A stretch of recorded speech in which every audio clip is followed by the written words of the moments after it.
Certo, tu balli per divertirti, ma poi alla fine incontri qualcuno che ti fa sentire piccolo, sbagliato o dipendente. Succede perché le persone tossiche esistono ovunque, ma nei locali da ballo spesso vanno a caccia di prede emotive e se non sai riconoscerle rischi di farti male. All'inizio sembrano magnetici, sicuri, coinvolgenti, interessati, poi però iniziano i giochi di potere. Ti cercano solo quando serve a loro, ti isolano con piccoli gesti e ti fanno perfino sentire in colpa quando dici di no. Il primo passo importante quindi è riconoscere i segnali.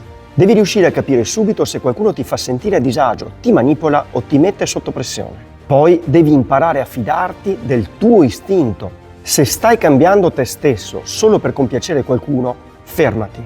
Il ballo non dovrebbe farti perdere te stesso, ma piuttosto dovrebbe aiutarti a ritrovarti. Metti poi dei paletti chiari. Non sei nato per essere al servizio degli altri o per farti prosciugare energie, ma per goderti ogni passo verso la felicità.